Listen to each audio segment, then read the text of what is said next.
கடலூர் மக்கள், அண்ணன், அம்மா, தங்கை, என்னுடைய தோழர்கள் அவர்களுக்கும் என்னுடைய வணக்கத்தை தெரிவித்து 2026 முதல்வர் நம்மளுடைய அண்ணன், நம்மளுடைய தலைவர் அவர்களுக்கும் வணக்கத்தை தெரிவித்து, எவ்வளவு அருமையான கூட்டம் உங்களை பார்க்கும் பொழுது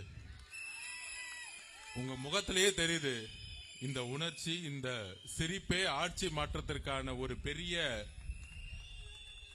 ஒரு பாசிட்டிவ் எனர்ஜியா இருக்கு.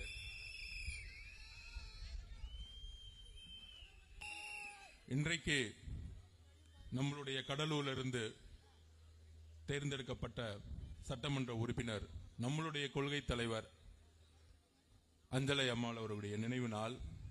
அவர்களுக்கு வணக்கத்தை தெரிவித்து எங்கிருந்து ஆரம்பிக்கலாம்? நமக்கு கொள்கை தெரியுமா அப்படின்னு புதுசா ஒரு புறப்பகண்ட ஆரம்பிச்சிட்டாங்க. காமிப்போம். இன்னைக்கு இந்த 5 வருஷத்தோட கடைசி நாளாச்சு அப்படின்னு சட்டமன்றத்தை பார்த்துட்டு இருந்தேன். அந்த யூடியூப்ல எல்லாம் போட்டுட்டு இருந்தாங்க. அது என்னன்னு தெரியல. திமுகவுடைய முதலமைச்சர் ஸ்டாலின் சார் அவர்களுக்கு ஒரு மனநோய் வந்துருச்சுன்னு நினைக்கிறேன். ஒரு பெரிய மனநோய். சட்டசபைலாம் எப்படி இருந்துச்சு? அண்ணா அவர்கள் இருந்தாங்க, புரட்சி தலைவர் எம்ஜிஆர் இருந்தார்கள், அம்மா இருந்தாங்க, ஒரு கலைஞர் இருந்தாரு, நல்ல விவாதங்கள் நடக்கும். இன்னைக்கு எப்படி நடந்துட்டு இருக்குன்னா, ஒன்லி ஃபர்ஸ்ட் ஒரு நாளுக்கு முன்னாடியே பேமெண்ட் அடிச்சிடுறாங்க. அடுத்த நாள் என்னென்னலாம் பேசணும், முதலமைச்சரை பத்தி, தாம் பிள்ளைய பத்தி, இவர்களே அவர்களே, அப்படி ஆயிருச்சு இப்படி ஆயிடுச்சு, தமிழ்நாடு மாறிடுச்சு, சொர்க்கம் ஆயிருச்சு, ஒவ்வொரு வீட்லயும் தேன் ஓடுது, பால் ஓடுது. என்ன சட்டமன்றம் ஆகுது? நேரலையும் ஒளிபரப்ப மாட்டாங்க. புகழ்றது மட்டும்தான் வெளியே வரும், சேனல்லையும் யூடியூப்லயும். ஏன்னா அவங்கள பார்த்து யாரும் கேள்வி கேட்டக்கூடாது. கேள்வி கேட்டுறத பதில் சொல்றவங்கள வெளியே வராது.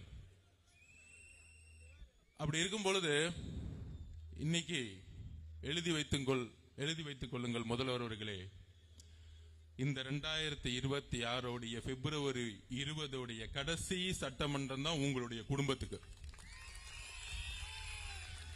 இனி எந்த காலத்திலும் முதலமைச்சராக உங்க குடும்பத்தில் ஒருத்தரும் தேர்ந்தெடுக்கவே மாட்டாங்க. இதுதான் உங்களுடைய குடும்பத்தோட கடைசி நாள். எழுதி வச்சுக்கோங்க வரலாற்றுல. நாங்க ரொம்ப மக்கள் தெளிவா இருக்கிறாங்க. சந்தோஷமா இன்னைக்கு கிளம்பிட்டீங்க. உங்களுக்கும் சரி, உங்களுடைய மகனுக்கும் சரி, கடைசி நாள் இன்னைக்கு சட்டசபையில ஒரு முதல்வரோட ஒரு இன்சியலோட வந்தது. அப்ப கொள்கை தெரியுமா நம்மளை பார்த்து கேட்டாங்களே. நான் ஒன்னே இந்த கடலூர் மண்ணில இருந்து கேட்கிறேன். 1921 ஜீவோ போட்டாங்க. கேஸ் சர்வே மூலமா எந்த அளவுக்கு சோசியல் ஜஸ்டிஸை நிலைநாட்டின ஊர் நம்மளுது. 1951 முதல் அமெண்ட்மெண்ட் தமிழ்நாட்டில் நடந்துச்சு. எதற்காக? நம்மளுடைய சமூக நீதி பாதுகாக்கப்படும் பொழுது, நம்மளுடைய ரிசர்வேஷன் பாதுகாக்கணும்னு ஒன்று நடந்துச்சு. அதுக்கப்புறம் அம்மா ஜெயலலிதா அவர்கள் 69% பாதுகாக்கிறதுக்காக போராடி அதை நிலைநாட்டினாங்க. ஆனா இன்றைக்கு இந்த கடலூர் மண்ணிலிருந்து திமுக ஒண்ணு கேட்கிறேன். பீகார்ல 2023 கேஸ் சர்வே பண்ணிட்டாங்க. அந்த கேஸ் சர்வே மூலமா, சாதிவாரி கணக்கெடுப்பு மூலமாக எவ்வளவு பெரிய டிஃபரன்சஸ் இருக்கு. ஏழ்மையா இருக்கக்கூடிய சாதிகளுக்கும் அரசாங்கம் செல்லக்கூடிய ஸ்கீம்ஸுக்கும் எவ்வளவு வித்தியாசம் இருக்கு, திட்டங்கள் எவ்வளவு வித்தியாசம் இருக்குங்கிறத கண்டுபிடிச்சாங்க. பீகார்ல நிறைவேறிடுச்சு, தெலுங்கானால பண்ணிட்டாங்க, கர்நாடகால பண்ணிட்டாங்க. அண்ணா வழியில் வந்த திமுக ஏன் கேஸ் சர்வேவை கையில் எடுக்கல? இதுக்கு முதலமைச்சர் இன்றைக்கு பதில் சொல்லணும். ஏன் எடுக்கலன்னா, சாதிவாரி கணக்கெடுப்பு நடத்திட்டா இன்றைக்கு உண்மையான கணக்கெடுப்பு தெரிஞ்சிடும். தலித் தோழர்கள் அவங்களுடைய கணக்கெடுப்பு என்ன, பிற்படுத்தப்பட்ட சமூகத்திலிருந்து வந்தவங்களுடைய கணக்கெடுப்பு என்ன, ஓபிசி மக்களுடைய கணக்கெடுப்பு என்ன, இந்த உண்மையை வெளியே கொண்டு வரக்கூடாதுதான் திமுகவுடைய எண்ணம், முதலமைச்சருடைய எண்ணம்.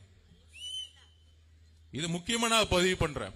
அனைத்து கட்சிக்கும் இந்த கேள்வியை கேட்கணும். முக்கியமா திமுக கூட்டணி இருக்கக்கூடிய கூட்டணி கட்சிகள் சமூக நீதியின் அடிப்படையில் உருவாக்கக்கூடிய கூட்டணின்னு சொல்றாங்களே, 5 வருஷமா ஏன் தெலுங்கானால நடத்தினாங்க? காங்கிரஸ பார்த்து கொஸ்டின் கேட்கிறேன். தெலுங்கானால சாதிவாரி கரும்படம் நடத்தினாங்க. ஐயா ராகுல் காந்தி அவர்கள் அதை நடத்த சொன்னாரு. இன்னைக்கு கர்நாடகால நடந்துகிட்டு இருக்கு, மேற்கு வங்கத்தில் நடந்துட்டு இருக்கு, பீகார்ல நடத்தியே முடிச்சிட்டாங்க. இதெல்லாம் செல்வ பெருதும் கேட்க மாட்டாரு. இன்னைக்கு எல்லாம் சட்டசபையில அவர் தான் முதலமைச்சர் ஆவாரு, அவர் தான் முதலமைச்சர் ஆவாரு. காங்கிரஸ்ல இருந்து முதலமைச்சர் ஆகணும் வாயில வரவே மாட்டேங்குது காங்கிரஸ் தலைவருக்கு. அப்படிப்பட்ட தலைவர்கள் இன்னைக்கு காங்கிரஸ்ல உட்கார்ந்துகிட்டு இருக்காங்க. ஆனா பக்கத்து ஊர்ல எல்லாம் சாதிவாரி கணக்கெடுப்பு நடத்திக்கிட்டு இருக்காங்க. ஏன்னா அந்த அரசு உண்மையாக மக்களுக்கு நல்லது செய்யணும்னு நினைக்கிறாங்க.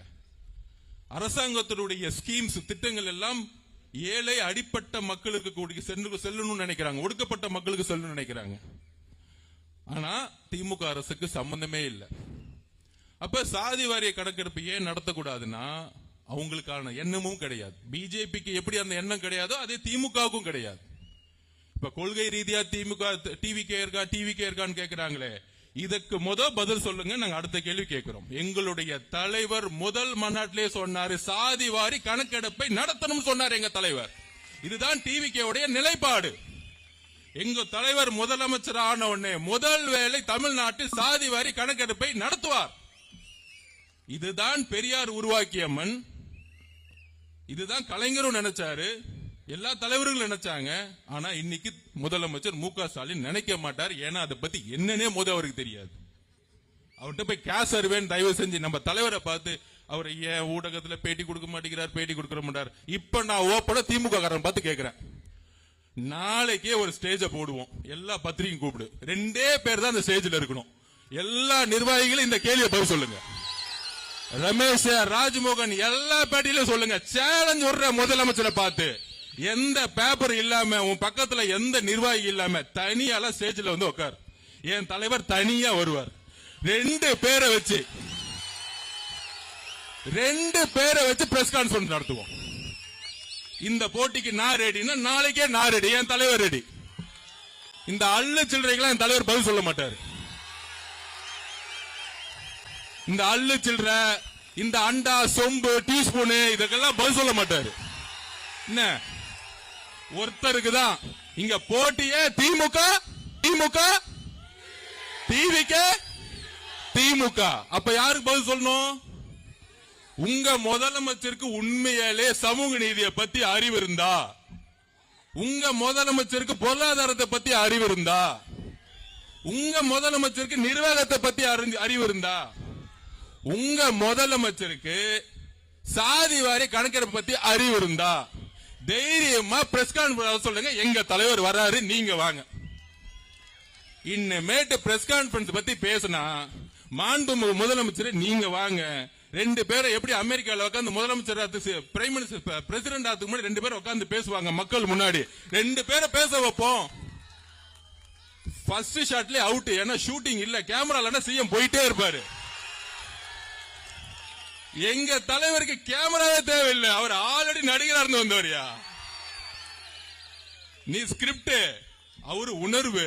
இங்க உண்மை இருக்கு, நீ ஸ்கிரிப்ட்ல இருக்கிற. ஸ்கிரிப்டுக்கு உண்மைக்கு நிறைய வித்தியாசம் இருக்கு. மாண்புமிகு முதலமைச்சர் அவர்களே, பிரஸ் கான்ஃபரன்ஸ் பத்தி நீங்க பேசுறீங்க. எப்ப பார்த்தாலும் திமுக மேடையில டிவி எல்லாம் பாருங்க, அதான் டிவில பாருங்க, எந்த திமுக காரனும் பேசுறதே கிடையாது. டிவில பேசுறது எல்லாம் பத்திரிகையாளர் சொல்லிட்டு உட்கார்ந்துட்டு இருக்காங்க. ஏன்னா பேச தெரியாத ஒரு கட்சி தான் இன்னைக்கு திமுக. நம்மள பார்த்து பேச தெரியுமான்னு கேக்குறாங்க.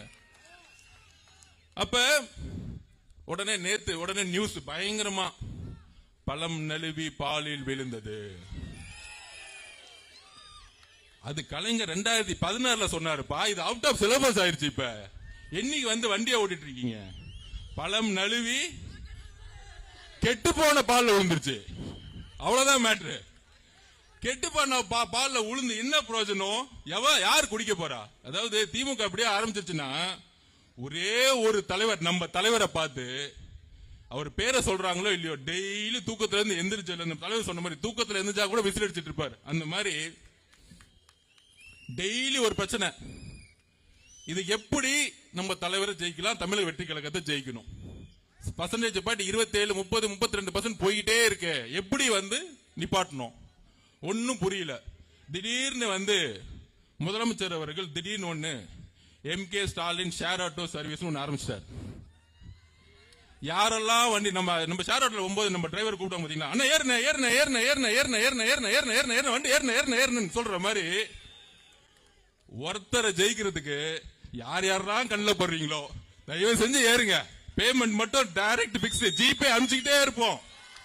ஜிபே பிக்ஸ் ஏறுங்க, ஜிபே பிக்ஸ் ஏறுங்க, ஜிபே பிக்ஸ் ஏறுங்க. எல்லாம் ஜிபேல தான் ஓடிட்டு இருக்க கூட்டணி இல்ல. அப்ப எல்லாம் ஷேர் ஆட்டோல ஏத்திட்டு தொண்டர்களை நம்ம கிட்ட வந்துட்டாங்க. இத சொன்னா புரிஞ்சுக்க மாட்டேங்கிறாங்க. காங்கிரஸ் இருக்க தொண்டர்கள் நம்ம கிட்ட வந்துட்டாங்க. எல்லா தொண்டர்களும் ஷிஃப்ட் ஆயிட்டாங்க. ஆனா ஷேர் ஆட்டோ மட்டும் போய்கிட்டே இருக்கு. முன்னாடி அவங்க அப்பா, பக்கத்துல பையன், 2 பேர் ஓட்டுவாங்க பாத்தீங்களா ஷேர் ஆட்டோ. அப்ப நம்ம எது ஓட்டுறோம்? அரசு பேருந்து, மக்களை ஏற்றக்கூடிய ஒரு பேருந்து. இப்ப ரீசெண்டா நான் பஸ்ல போனேன். மகாபலிபுரம் டு கோவளம் வரைக்கும் போனேன் ஒரு சர்வே எடுக்கிறதுக்காக. நானும் என் ஆபீஸ்ல வேலை பார்க்கறே ஒரு தோழரும் போனோம். கேப் எல்லாம் போட்டுட்டு போகும்போது நம்மளுடைய சின்னம் இருக்கு பாருங்க, எந்த அளவுக்கு ரீச் ஆயிருக்கு தெரியுமா? கோவளத்திலிருந்து கரெக்டா 7-8 ஸ்டாப், சாரி மகாபலிபுரத்துல இருந்து கோவளம் வரைக்கும் நான் போயிட்டு இருக்கேன். ஒவ்வொரு தாட்டி கண்டக்டர் விசில் அடிச்சுக்கிட்டே இருக்காரு. ரே ரே போலாம், இறங்க, நிப்பாட்டு. நான் அப்பதான் நினைச்சேன், எத்தனை ஆயிரம் பஸ் ஓடிட்டு இருக்கு, ஒவ்வொரு ஸ்டாப்லயும் விசில் அடிச்சுட்டே இருக்காரு கண்டக்டர். அப்ப நண்பர்களே, நம்மளுடைய சின்னம் 8 கோடி பேருக்கு ரீச் ஆயிடுச்சு. நீங்க ஒன்னே ஒண்ணு புரிஞ்சுக்கணும், இந்த கூட்டணியுடைய அரித்மெட்டிக்ஸ் எல்லாம் தமிழ்நாட்டில் எடுப்படாது. தலைவர் மேலே நம்பிக்கை இல்லாத பொழுது பக்கத்தில் இருக்கவங்க மேல எப்படி நம்பிக்கை வரும்? முதலமைச்சர் வேட்பாளர் அண்ணன் திருமானனா? இல்லை. முதலமைச்சர் வேட்பாளர் கம்யூனிஸ்ட்ல இருந்து இருக்காங்களா? இல்லை. முதலமைச்சர் வேட்பாளர் அம்மா பிரேமலதா மேடமா? இல்லை. வேற யார் இருக்காங்க? முதலமைச்சர் வேட்பாளர் ஐயா வைகோ அவர்களா? இல்லை. முதலமைச்சர் வேட்பாளர் அண்ணன் வேல்முருகன் அவர்களா? இல்லை. நேத்து வரைக்கும் எம்எல்ஏ சீட்டு கொடுப்பாங்களான்னு நினைச்சிட்டு இருந்தாங்க. அதனால இன்னைக்கு புகழ்ந்துட்டு இருக்காரு சட்டசபையில். ஐயா எனக்கு கொஞ்சம் எம்எல்ஏ சீட்டு கொடுத்துருங்க, அப்பாவும் பையனும் புகழ்ந்துடுறேன். எம்எல்ஏ சீட்டு வேணும்னா எங்க தலைவர் விஜய் அவர்கள் திட்டா சீட்டு கிடைச்சிரும். விட்டுருங்க, நல்லா இருந்துட்டு போறாரு, நமக்காக நல்லா இருந்துட்டு போறாரு. போனா பொழைச்சு போட்டோம். சோ அப்ப இன்றைக்கு நம்மளை வச்சுதான் அங்க வியாபாரம் பயங்கரமா ஓடுது. ஒரு பெரிய வியாபாரியை போட்டு ஒரு சின்ன வியாபாரி போட்டி போடுவாங்களே, அந்த மாதிரி நாங்க விஜய் கிட்ட போயிடுவோம் அங்க திமுக வியாபாரம் பண்ணிட்டு இருக்காங்க. எங்க தலைவர் முதல் நாளே சொல்லிட்டாரு, 234 தொகுதியிலும் தனியா நின்று வெற்றி பெறக்கூடிய வலிமை எனக்கு இருக்கிறது. தொண்டர்கள் பலத்தை மட்டும் சொல்லல, மக்களுடைய பலம். தெளிவா சொன்னாரு, நான் வீடு வீடா போயிட்டு தான் கட்சியே ஆரம்பிச்சேன், நீ இனிமேல் தான் வீட்டுக்கே போறீங்க. அப்ப அஜெண்டா தெளிவு. நமக்குள்ள ஒரு வேக, ஒரு என்ன சொல்றாங்க, ஒரு டிவி மாயை உருவாக்குவாங்க. நீங்க 2014 திருப்பி சொல்ற, 2014 தேர்தல் களம் எப்படி இருந்துச்சு தெரியுமா? கலைஞர் சென்ட்ரல் கவர்மெண்ட்ல அவங்க தான் பவர், காங்கிரஸ், விசிகே, பிஎம்கே வரிசையா பாத்தீங்கன்னா எல்லா கட்சி இருந்துச்சு. ஆனா 2014 எதிர்கட்சியா கூட திமுக. அந்த ரிசல்ட் தான் திருப்பி வரப்போகுது. என்றைக்கும் திமுக 2வது தடவை ஜெயிச்சதா வரலாறே கிடையாது. என்றைக்கும் வரலாறு கிடையாது. அந்த வரலாற்றை அவங்க அப்பனாலே உடைக்க முடியல, பையனால உடைக்க முடியுமா? கலைஞரால உடைக்க முடியல, ஸ்டாலினால உடைக்க முடியுமா? முடியவே முடியாது. அதுதான் வரலாறு சொல்லுது. கடைசியா ஒரு ட்ரை பண்ணி பார்த்தாரு கலைஞர். எப்ப தெரியுமா? 1984. ஏன்னா அப்ப எம்ஜிஆர் ஊர்ல இல்ல, வெளியூர்ல உடம்பு சரியா படுத்துட்டு இருக்காரு. அப்போ ஒரு உருட்டு உருட்டுனாங்க. அண்ணன் செங்கோட்டை என்ன சொன்னாரு, அந்த உருட்டை என்ன சொன்னாங்கன்னா, என்னுடைய நண்பர் தான் எம்ஜிஆர், அவருக்காக என்ன முதலமைச்சர் ஆக்குங்க, அவர் வந்தவன இந்த பதவியை திருப்பியும் கொடுத்துருவேன் அப்படின்னு சொன்னாரு. அந்த உருட்டு கூட மக்கள் நம்பாம படுத்துட்டு இருந்தோட ஜெயிக்க வச்சாங்க. இதுதான் தமிழ்நாடு. இந்த குடும்பம் என்றைக்கும் ஜனதாதள் ஜெயிச்சதே இல்ல. ஐயா இபிஎஸ் அவர்கள் மேல ஏற்பட்ட தோல்வினால 2021 வந்தாங்க. பிஜேபி எதிர்த்தனால வந்தாங்க. ஆனால் இன்னைக்கு நிர்வாகம் ஒட்டுமொத்தமா ஊழல் மட்டுமே அடிப்படையா இருக்கிறதுனால கண்டிப்பாக இன்னொரு முறை இந்த குடும்பம் வர்றதுக்கான வாய்ப்பே இல்லை. அது இல்லாம இப்ப வரும்போது பார்த்துட்டு இருந்தேன் யூடியூப்ல, கமலஹாசன் நாளைக்கு ஒரு மீட்டிங் நடத்துறாராம். அது புரியல, திடீர்னு அவர் எங்க வந்தாருன்னு தெரியல அரசியலுக்கு. அந்த கட்சியை தான் ரெட் ஜெயிண்ட் வாங்கி 2 வருஷம் ஆச்சு. திடீர்னு எதுக்குப்பா அவர் காந்தியவாதி மாதிரி ஒரு மீட்டிங் நடத்திட்டு இருக்காரு, திடீர்னு பெரியாரிஸ்ட்ங்கிறாரு, திடீர்னு காந்தியவாதிங்கிறாரு. அந்த கூட்டணி நாளைக்கு எதுக்கு அந்த மீட்டிங்னா என்ன ஒரே குழப்பமா இருக்குல்ல, அதனால எல்லா கூட்டணி கட்சிக்கும் ஒரே ஸ்டேஜ்ல ஏத்திடுறாங்க. அதுக்கு ஒரு காந்தியை கொண்டு வராங்க. நேத்து வரைக்கும் காந்தியை பத்தி யாரும் தமிழ்நாட்டில் பேசினதே இல்லை. ஆனா திடீர்னு கமலஹாசனை கூப்பிட்டு, அண்ணா நீங்க சும்மா தானே இருக்கீங்க, ஒரு காந்தி மீட்டிங் போட்டுருங்க, நம்ம எல்லாம் ஒற்றுமையா இருக்க மாதிரி ஸ்டேஜ்ல நின்னுடுவோம். காந்திவாதி மீட்டிங்கு முக ஸ்டாலின் திமுக கூப்பிடுறீங்களே, அவர் உயிரோட இருந்தாருன்னு வச்சுக்கோங்க, ஏதாவது தூக்கி அடிக்க வந்துருவாரு. தமிழ்நாடு முழுசும் டாஸ்மார்க் 60,000 கோடி ரூபாய் சேல்ஸ் பண்ணிட்டு, காந்தியோட அடிப்படை கொள்கை என்னப்பா, மதுக்கு எதிரானது. ஆனா நாளைக்கு காந்தியவாதி மீட்டிங் முக ஸ்டாலின் அவர்கள் தலைமை தாங்குகிறார், துணை முதலமைச்சர் அவர்கள் தலைமை தாங்குகிறார். ஏன் டாஸ்மார்க் பத்தி பேசுறேன்? வட மாவட்டங்கள் இருக்கக்கூடிய திருவண்ணாமலையிலிருந்து விழுப்புரம், தருமபுரி, கடலூரிலிருந்து எல்லா ஊரும் இன்றைக்கு ஏன் வறுமையில் இருக்கு? அதிகமான டாஸ்மார்க் 20,000 கோடி இருக்குமான சேல்ஸ் இங்கதான் இருக்கு, இந்த வட மாவட்டங்கள் தான் இருக்கு. ஏன் வறுமையில் இருக்காங்க? நம்மளுடைய தலித் சகோதரர்களும் வறுமையா தான் இருக்கிறாங்க, நம்மளுடைய வன்னிய சகோதரர்களும் வறுமையா தான் இருக்கிறாங்க, எல்லா சமூக மக்களிலும் வறுமையா தான் இருக்காங்க. எங்களுடைய தலைவருக்கு சாதி தெரியாது, வன்னிய சகோதரர்களும் தலித் சகோதரர்களும் சரிசமமாக பார்க்கக்கூடிய ஒரே தலைவர் எங்களுடைய தலைவர். இந்த பிரித்தாளும் சூழ்ச்சியை எங்கள் தலைவர் உருவாக்க தெரியாது. இதுதான் எங்களுடைய அடிப்படை கொள்கை. வன்னிய சகோதரர்களும் தலித் சகோதரர்களுக்குமான ஏழ்மையை தூக்கி எறியதான் எங்க தலைவர் வந்திருக்கார். அதனால்தான் வட மாவட்டத்தில் முக்கியமா இன்னைக்கு மீட்டிங் போட சொன்னார். இந்த சாதியை அடிப்படையில் சாதிவாரி கணப்பை உருவாக்கி வறுமையை ஒழிக்க எங்க தலைவரால் மட்டும்தான் முடியும், தமிழக வெற்றி கழகத்தால் தான் முடியும். தோழர்களே, சாதியை தூக்கி எறிந்து நம்மளுடைய ஏழ்மையை நாம நினைப்போம். நமக்குள்ள திமுக இதுவரைக்கும் நம்மளை பிரிச்சு வச்சு ஏழ்மையை உருவாக்கி, யோசிச்சு பாருங்க. திருவண்ணாமலையில வேலு இருக்காரு, 30 வருஷத்துக்கு முன்னாடி அவர் யாரு? நம்மளுடைய தலித் சகோதரர்களே, நம்மளுடைய வன்னிய சகோதரர்களே, இன்னைக்கு உங்க அப்பா ஏழ்மையில இருந்திருப்பார், உங்க தாத்தா ஏழ்மையில இருந்திருப்பார், ஒரு சாதாரண விவசாயியா இருந்திருப்பார், இன்னைக்கு குடிசை வீட்டுல தான் இருப்போம். ஆனால் 30 வருஷத்துக்கு முன்னாடி வேலு எப்படி இருந்தார்? இன்னைக்கு 2 மெடிக்கல் காலேஜ், 2 இன்ஜினியரிங் காலேஜ் எப்படி வந்துச்சு? இதுதான் கொள்ளை. அந்த கொள்கைக்கு அடிப்படை என்ன? நம்மள பிரித்தாள்றது, ஜாதியின் அடிப்படையில் பிரித்தாள்வது.